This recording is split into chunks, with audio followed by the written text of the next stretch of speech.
बिस्मिल्लाहिर्रहमानिर्रहीम अस्सलाम वालेकुम।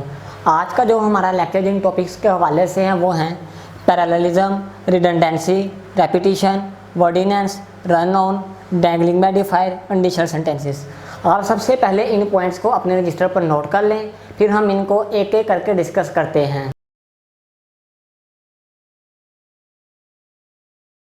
अब हम अपने सबसे पहले पॉइंट को डिस्कस करते हैं जो कि है पैरेललिज्म। पैरेललिज्म का मतलब ये है कि किसी भी सेंटेंस में पैरेलल स्ट्रक्चर होना चाहिए। मतलब ऐसा नहीं होना चाहिए कि सबसे पहले आप प्रेजेंट में बात कर रहे हैं, फिर अचानक आप पास्ट में चले जाएं और फिर आप अचानक फ्यूचर में चले जाएं। मतलब किसी भी सेंटेंस में पैरेलल स्ट्रक्चर होना चाहिए। जैसा कि यहाँ पर भी लिखा गया है कि वर्ब की पैरेललिज्म भी होनी चाहिए, जिरंड की भी, एडजेक्टिव भी, एडवर्ब भी, इन सब की पैरेललिज्म का होना ज़रूरी है। अब हम इनके एक एक एग्जाम्पल को देखते हैं। जैसा कि यहाँ पर लिखा गया है, Salma got up early, took breakfast and went to work. अब इसमें आप देख सकते हैं कि गोट भी कंपैरेटिव डिग्री है, टुक भी कंपैरेटिव डिग्री है, उसकी वजह से वेंट हमारी कंपैरेटिव डिग्री है ये, यानी कि Salma to got up early, took breakfast and went to work ही ठीक होगा। बिल्कुल इसी तरह जिरंड की भी पैरेललिज्म है, Ahmed is found of swimming, cooking, singing and gardening. अब ये ठीक होगा, जबकि Ahmed is found of swimming, cooking, singing and to garden. देखने में ठीक लगता है मगर ये गलत होगा। क्यों? क्योंकि स्विमिंग, कुकिंग, सिंगिंग इनकी वजह से गार्डनिंग आएगा। बिल्कुल इसी तरह एडजेक्टिव की भी पैरेललिज्म है, she is very nice, intelligent and wise, जबकि she is very nice, intelligent and wisely गलत होगा। मतलब नाइस और इंटेलिजेंट की वजह से वाइज आएगा। क्यों? क्योंकि हमारे किसी भी सेंटेंस में हमेशा हमने पैरेलल स्ट्रक्चर को फॉलो करना होता है। बिल्कुल इसी तरह एडवर्ब की भी पैरेललिज्म है, Salma made a speech correctly, frankly and eloquently. अब इसमें करेक्टली और फ्रैंकली की वजह से एलोक्वेंटली आया है। मतलब अब किसी भी सेंटेंस में हमेशा आपने पैरेलल स्ट्रक्चर को फॉलो करना है, यानी कि करेक्टली, नीटली एंड फ्रैंकली ये ठीक होगा, जबकि करेक्टली, नीटली एंड एलोक्वेंट ये गलत होगा। क्यों? क्योंकि किसी भी सेंटेंस में हमेशा हमने पैरेलल स्ट्रक्चर को रखना है। बिल्कुल इसी तरह हमारा पॉइंट नंबर 2 है जो है रिडंडेंसी। रिडंडेंसी कहते हैं अननेसेसरी रेपिटेशन। अब ये बात आप ज़हन नशीन कर लें कि किसी भी सेंटेंस में आपने एक ही बात को बार बार नहीं दोहराना। मतलब आपने पहले एक बात कर दी तो कोई और वर्ड यूज़ करके आपने उसी बात को दोबारा नहीं दोहराना, यानी कि आपने किसी भी सेंटेंस में कभी भी अननेसेसरी रेपिटेशन नहीं करनी। जैसा कि यहाँ पर भी लिखा गया है, रिडंडेंसी यानी कि unnecessary repetition, please repeat it again, Salma has returned back. अब देखने से ऐसा लगता है प्लीज़ रिपीट इट अगेन ठीक होगा, मगर नहीं, वो गलत होगा। क्यों? क्योंकि रिपीट का मतलब ही दोहराना होता है और अगेन का मतलब ही दोबारा होता है, यानी कि सिर्फ प्लीज़ रिपीट इट ही हम यूज़ करेंगे। बिल्कुल इसी तरह सलमा हैज़ रिटर्न्ड बैक, देखने में ठीक लगता है मगर ये गलत होगा। क्यों? क्योंकि रिटर्न का मतलब भी वापस आना और बैक का मतलब भी वापस आना, यानी कि हमने अननेसेसरी रेपिटेशन कर दी तो ये गलत हो जाएगा। तो सिर्फ आपने Salma has return he use करना है, यानी कि सिर्फ सलमा हैज़ रिटर्न ही ठीक होगा। ये चंद वर्ड्स हैं जिनको आप रिपीट करेंगे तो वो गलत हो जाएंगे, यानी कि आपने इनको रिपीट नहीं करना। रिपीट के साथ अगेन नहीं आएगा, रिटर्न के साथ बैक नहीं आएगा, कनेक्ट के साथ टुगेदर नहीं आएगा, प्रोसीड के साथ फॉरवर्ड नहीं आएगा, न्यू के साथ इनोवेशन नहीं आएगा और ट्रांसमिट के साथ सेंड आउट नहीं आएगा। यानी कि आपने किसी भी सेंटेंस में कभी भी अननेसेसरी रेपिटेशन नहीं करनी, वरना वो गलत हो जाएगा। अब हम अपने थर्ड टॉपिक को डिस्कस करते हैं जो कि है रेपिटेशन। रेपिटेशन का मतलब ये है कि किसी भी सेंटेंस में डबल सब्जेक्ट या वर्ब वगैरह का यूज़ उसको गलत बना देता है, यानी कि आपने इनको डबल यूज़ नहीं करना। जैसा कि यहाँ पर लिखा गया है, use of double subject is wrong, double relative pronoun is wrong, double interrogative is wrong, double preposition is wrong, double negative is wrong, double comparative is wrong, double superlative is wrong, double future is wrong, double past perfect is wrong, double conjunction is wrong. मतलब आपने अगर किसी भी sentence में इनको double use किया तो ये गलत होंगे। अब आप इन पॉइंट्स को अपने रजिस्टर पर नोट कर लें, फिर हम इनको एक एक करके डिस्कस करते हैं। अब रेपिटेशन में हम अपने पहले पॉइंट को डिस्कस करते हैं जो कि है use of double subject is wrong. अब ये बात आप ज़हन नशीन कर लें कि किसी भी सेंटेंस में अगर डबल सब्जेक्ट आ जाए तो वो गलत होगा, यानी कि किसी भी एक सेंटेंस में आपने हमेशा एक सब्जेक्ट को यूज़ करना है। जैसा कि यहाँ पर भी लिखा गया है, Ahmed went to Lahore and he visited Ali. अब देखने में Ahmed went to Lahore and he visited Ali ठीक लगता है, मगर ये गलत होगा। क्यों? क्योंकि किसी भी एक सेंटेंस में हम एक सब्जेक्ट को यूज़ करेंगे, इसीलिए Ahmed went to Lahore and visited Ali ही ठीक होगा। बिल्कुल इसी तरह हमारा पॉइंट नंबर 2 है जो कि है use of double relative pronoun is wrong. अब ये बात आप ज़हन नशीन कर लें कि किसी भी सेंटेंस में अगर डबल रिलेटिव प्रोनाउन आ जाए तो वो गलत होगा। हु, विच, डैट वगैरह इनको हम रिलेटिव प्रोनाउन कहते हैं और इनको हमेशा हम एक ही यूज़ करेंगे, यानी कि डबल रिलेटिव प्रोनाउन गलत होगा। जैसा कि यहाँ पर भी लिखा गया है, this is the organisation that which I want to be associated with. अब देखने से ऐसा लगता है कि यहाँ पर हम विच को लगाएंगे, मगर नहीं, वो गलत होगा। डबल रिलेटिव प्रोनाउन हमेशा गलत होता है, तो इसीलिए this is the organisation that I want to be associated with ही ठीक होगा। बिल्कुल इसी तरह हमारा पॉइंट नंबर 3 है जो कि use of double interrogative is wrong. अब ये तो सिंपल सी बात है कि किसी भी सेंटेंस में हम डबल इंटरोगेटिव नहीं लगाएंगे, मगर इसमें एक कम्प्लेक्शन है, वो है WH फैमिली। अब WH फैमिली के बारे में ये बात आप याद रखें कि WH फैमिली जब भी सेंटेंस के मिड में आएगी तो हम इसके फ़ौरन बाद हेल्पिंग वर्ब को नहीं लगाएंगे और हम इसको नॉर्मली डील करेंगे। मगर जब भी WH फैमिली सेंटेंस के स्टार्ट में आएगी तो इसके फ़ौरन बाद हेल्पिंग वर्ब का आना कंपलसरी है। जैसा कि यहाँ पर भी लिखा गया है, WH फैमिली अगर सेंटेंस के स्टार्ट में आएगी तो उसके फ़ौरन बाद हेल्पिंग वर्ब आएगा, और WH फैमिली अगर सेंटेंस के मिड में आएगी तो उसके बाद हेल्पिंग वर्ब को नहीं लगाएंगे। यानी कि अगर WH फैमिली स्टार्ट में आएगी तो हम हेल्पिंग वर्ब को लगाएंगे, और अगर WH फैमिली सेंटेंस के मिड में आएगी तो उसके फ़ौरन बाद हम हेल्पिंग वर्ब को नहीं लगाएंगे। जैसा कि यहाँ पर भी लिखा गया है, what was that suppose to mean, what that was suppose to mean. अब इसमें व्हाट WH फैमिली से बिलोंग करता है और सेंटेंस के शुरू में आया है, उसकी वजह से what was that suppose to mean ही ठीक होगा। बिल्कुल इसी तरह इस एग्जाम्पल में, he asked me what I was doing, he asked me what was I doing. अब इसमें WH फैमिली से बिलोंग करता है व्हाट, और ये सेंटेंस के मिड में आया है, तो इसका मतलब हम इसके फ़ौरन बाद हेल्पिंग वर्ब को नहीं लगाएंगे और इसको हम नॉर्मली ही डील करेंगे। यानी कि ही asked me what I was doing ही ठीक होगा। यानी कि WH फैमिली अगर सेंटेंस के स्टार्ट में आए तो उसके फ़ौरन बाद हेल्पिंग वर्ब आएगा, और अगर WH फैमिली सेंटेंस के मिड में आए तो उसके फ़ौरन बाद हम हेल्पिंग वर्ब को नहीं लगाएंगे और इसको नॉर्मली ही डील करेंगे। बिल्कुल इसी तरह पॉइंट नंबर 4 है जो कि है डबल प्रपोजिशन इज़ रॉन्ग। अब ये बात आप ज़हन नशीन कर लें कि किसी भी सेंटेंस में आपने कभी भी डबल प्रपोजिशन को नहीं लगाना। अगर आप एक ही सेंटेंस में डबल प्रपोजिशन को यूज़ करेंगे तो वो गलत होगा। जैसा कि यहाँ पर भी लिखा गया है, for what are you waiting for. अब इसमें ये फॉर नहीं आएगा, क्यों? क्योंकि वो फॉर एज एन प्रपोजिशन हमारे पास ऑलरेडी मौजूद है। यानी कि what are you waiting for ही ठीक होगा, क्यों? क्योंकि डबल प्रपोजिशन हम किसी भी सेंटेंस में हम नहीं लगाते। बिल्कुल इसी तरह हमारा पॉइंट नंबर 5 है जो कि ये है कि किसी भी सेंटेंस में डबल नेगेटिव का यूज़ भी गलत होता है। यानी कि आपने किसी भी एक सेंटेंस में डबल नेगेटिव को नहीं लगाना। जैसा कि यहाँ पर भी लिखा गया है, my mother forbids me not to go outside. अब इसमें देखा जाए तो फॉरबिड्स है जो नेगेटिव की सेंस देता है, उसकी वजह से इस फिक्रे में हम नोट को नहीं लगाएंगे। यानी कि my mother forbids me to go outside ही ठीक होगा, जबकि my mother forbids me not to go outside गलत होगा। यानी कि किसी भी सेंटेंस में डबल नेगेटिव को आपने नहीं लगाना। अगर आप उसमें डबल नेगेटिव को लगाएंगे तो वो गलत होगा। यहाँ पर कुछ वर्ड्स हैं, least, refuse, neither, none, until, unless, deny, hardly, scarcely, forbade। ये वो वर्ड्स हैं जिनके साथ आपने नोट को यूज़ नहीं करना। यानी कि इन वर्ड्स के साथ नेगेटिव की सेंस नहीं आती। क्यों? क्योंकि ये वर्ड्स खुद ही नेगेटिव की सेंस देते हैं। अगर हम इनके साथ नोट को लगाएंगे तो वो यूज़ ऑफ डबल नेगेटिव होगा, तो आपका सेंटेंस गलत हो जाएगा। यानी कि आपने किसी भी सेंटेंस में डबल नेगेटिव लगाने से परहेज करना है। बिल्कुल इसी तरह हमारा पॉइंट नंबर 6 है जो कि है use of double comparative degree is wrong. अब ये बात आप ज़हन नशीन कर लें कि आपने कभी भी किसी भी सेंटेंस में डबल कंपैरेटिव डिग्री को नहीं लगाना, यानी कि डबल सेकंड फॉर्म को नहीं लगाना। अगर आप किसी भी सेंटेंस में डबल सेकंड फॉर्म का यूज़ करते हैं तो वो गलत होगा। जैसा कि यहाँ पर भी लिखा गया है, Ahmed is more wiser than Ali. अब इसमें मोर भी सेकंड फॉर्म है और वाइजर भी सेकंड फॉर्म है, तो इसमें हम मोर को नहीं लगाएंगे। क्यों? क्योंकि डबल कंपैरेटिव डिग्री रॉन्ग होता है। यानी कि Ahmed is wiser than Ali ही ठीक होगा, जबकि Ahmed is more wiser than Ali गलत होगा। बिल्कुल इसी तरह हमारा पॉइंट नंबर 7 है जो कि है use of double superlative degree is wrong.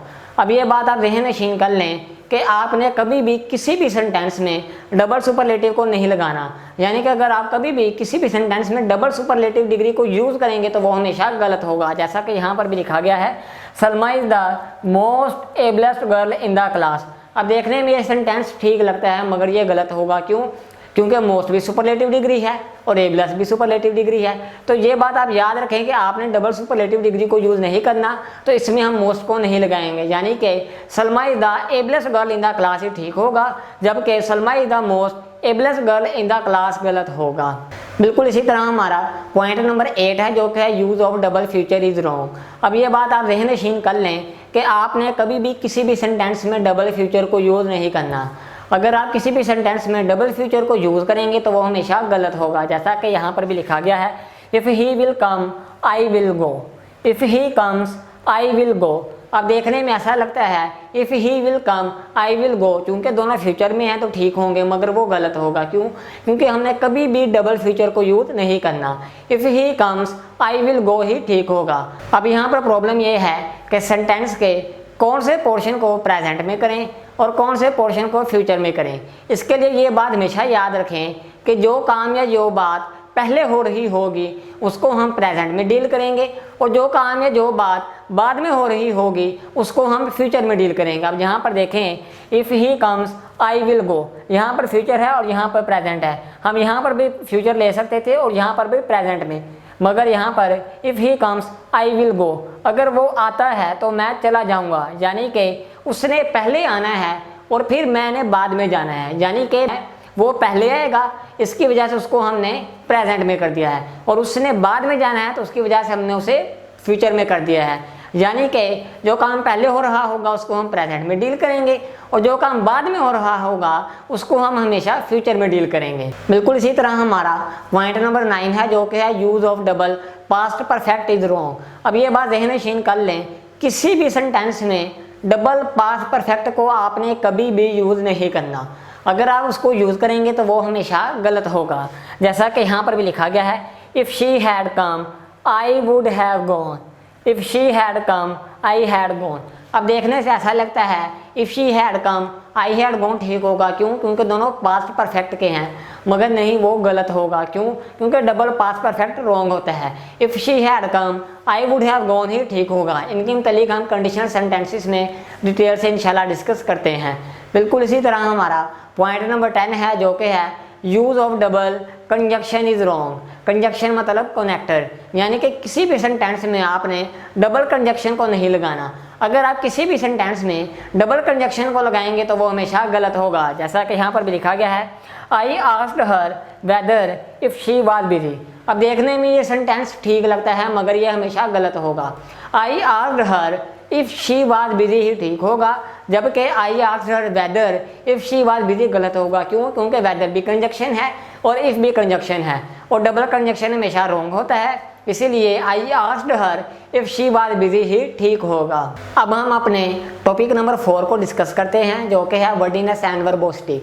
वर्बोसिटी का मतलब है तवील करना, यानी कि हमने कभी भी किसी भी सेंटेंस को बिला वजह तवील नहीं करना।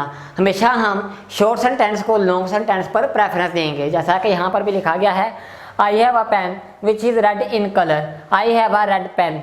अभी देखने में ये दोनों सेंटेंस दुरुस्त लगते हैं और ये दोनों सेंटेंस दुरुस्त हैं, मगर प्रॉब्लम ये है कि I have a pen which is red in colour एक लॉन्ग सेंटेंस है, I have a red pen एक शॉर्ट सेंटेंस है, और हम शॉर्ट सेंटेंस को लॉन्ग सेंटेंस पर प्रेफरेंस देंगे, यानी कि I have a red pen को हम प्रेफरेंस देंगे। बिल्कुल इसी तरह Salma behaved in a very polite manner, Salma behaved politely. अब देखने में ये दोनों सेंटेंस दुरुस्त हैं, मगर ये बात आप हमेशा याद रखें कि हम शॉर्ट को लॉन्ग पर प्रेफरेंस देंगे, यानी कि सलमा बिहेव्ड पोलाइटली को हम Salma behaved in a very polite manner पर प्रेफरेंस देंगे। क्यों? क्योंकि सलमा बिहेव्ड पोलाइटली एक शॉर्ट सेंटेंस है और Salma behaved in a very polite manner एक लॉन्ग सेंटेंस है, और हम शॉर्ट सेंटेंस को लॉन्ग सेंटेंस पर हमेशा प्रेफरेंस देंगे। बिल्कुल इसी तरह हम हमेशा एक्टिव सेंटेंस को पैसिव सेंटेंस पर प्रेफरेंस देंगे, यानी कि हमारे पास दो सेंटेंस हैं, एक एक्टिव है और एक पैसिव है, दोनों दुरुस्त हैं, तो हम एक्टिव को पैसिव पर प्रेफरेंस देंगे, जैसा कि यहाँ पर भी लिखा गया है, शॉर्ट को लॉन्ग पर प्रेफरेंस दी जाएगी और एक्टिव को पैसिव पर, यानी लॉन्ग की बजाय हमेशा शॉर्ट और पैसिव की बजाय हमेशा हम एक्टिव को सिलेक्ट करेंगे। अब हम अपने टॉपिक नंबर 5 को डिस्कस करते हैं, जो कि है रन ऑन। इसके लिए हमें इंडिपेंडेंट और डिपेंडेंट क्लास का पता होना चाहिए। इंडिपेंडेंट क्लास ऐसी क्लास को कहते हैं जो कि खुद इन्हिसार हो, और डिपेंडेंट क्लास ऐसी क्लास को कहते हैं कि जो दूसरी क्लास पर डिपेंड करे। अब ये बात आप हमेशा याद रखें कि 2 independent clauses can never be separated by comma, यानी कि हम 2 इंडिपेंडेंट क्लासेस को कभी भी कोमा से सेपरेट नहीं करेंगे। तो फिर उनको सेपरेट करने के लिए या तो हम सेमीकोलन का यूज़ करेंगे या फिर फुल स्टॉप का, यानी कि 2 इंडिपेंडेंट क्लासेस को कोमा से सेपरेट नहीं किया जा सकता, जैसा कि यहाँ पर भी लिखा गया है, I am ill comma I can not come गलत होगा, I am ill semicolon I can not come ठीक होगा। I am ill full stop I can not come ठीक होगा। यानी कि दो इंडिपेंडेंट क्लासेज हैं तो उनको हम कोमा से सेपरेट नहीं कर सकते, उनको सेमीकोलन या फिर फुल स्टॉप से सेपरेट किया जाएगा। इसके बरक्स अगर हमारे पास एक इंडिपेंडेंट क्लास हो और दूसरी डिपेंडेंट तो उसको हम कोमा से सेपरेट कर सकते हैं। इफ़, आफ्टर और बिकॉज, यूजली इनसे स्टार्ट होने वाली क्लास जो होती है वो डिपेंडेंट होती है, जैसा कि यहाँ पर भी लिखा गया है if, after, because starting with them is a dependent class, यानी कि इनसे स्टार्ट होने वाली हमेशा डिपेंडेंट क्लास होगी। अब एक वर्ड है fan boys, F for and, not, but, और, येट, सो। अब ये बात आप ज़हन नशीन कर लें कि ये सेंटेंस में कहीं भी आ जाएं तो इनसे पहले हमेशा आपने कोमा का यूज़ लाजमी करना है, और ये किसी भी इंडिपेंडेंट क्लास से अगर पहले आ जाएं तो फिर हम दो इंडिपेंडेंट क्लासेस को कोमे से सेपरेट कर सकते हैं, जैसा कि यहाँ पर भी लिखा गया है I am ill comma so I can not come to school. अब इसमें सो से पहले कोमा आया है और दूसरा दो इंडिपेंडेंट क्लासेस को हमने कोमा से भी सेपरेट कर लिया है, ये सेंटेंस ठीक हो गया है। यानी कि फैन बॉयज से पहले हमेशा हम कोमा का यूज़ करेंगे और अगर हम नहीं यूज़ करते तो वो गलत होगा। अब हम अपने टॉपिक नंबर 6 को डिस्कस करते हैं जो कि है डैंगलिंग मॉडिफायर। डैंगलिंग का मतलब है बेरबत या बेतसलसल होना, किसी भी सेंटेंस का एक तसलसल में होना ज़रूरी है, जैसा कि यहाँ पर भी लिखा गया है when only a child my father took to the cinema, when I was only a child my father took me to the cinema.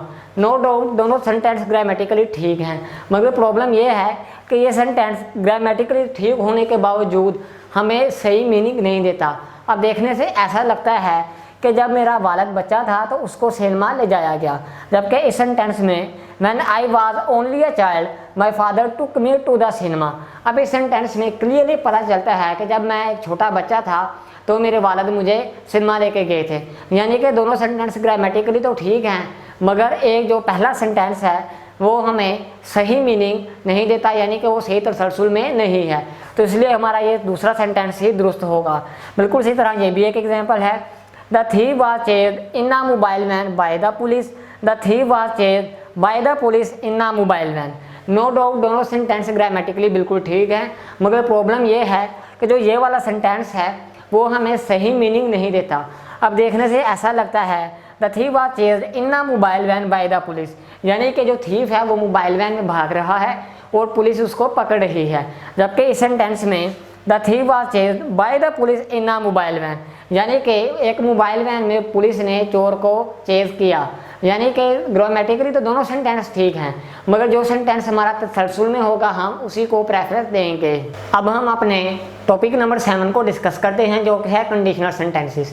Conditional sentences ऐसे सेंटेंसेस को कहते हैं जिसमें कोई कंडीशन सेट की गई हो, जैसे अगर वो ऐसा करेगा, यानी कि इन सेंटेंसेस में कोई ना कोई कंडीशन सेट की गई होती है और ये सेंटेंसेस ज़्यादातर इफ़ से स्टार्ट होते हैं। अगर पहले हिस्से में प्रेजेंट इंडेफिनिट दिया गया हो तो दूसरे हिस्से में विल आएगा, अगर पहले हिस्से में पास्ट इंडेफिनिट दिया गया हो तो दूसरे हिस्से में वुड आएगा, अगर पहले हिस्से में पास्ट परफेक्ट दिया गया हो तो दूसरे फिक्रे में वुड हैव आएगा, और अगर पहले हिस्से में पास्ट कंटिन्यूस दिया गया हो तो दूसरे फिक्रे में विल आएगा, जैसा कि यहाँ पर भी लिखा गया है if Salma works hard she will pass. अब वर्क्स प्रेजेंट इंडेफिनिट को क्लियर करता है तो यहाँ पर विल आया है।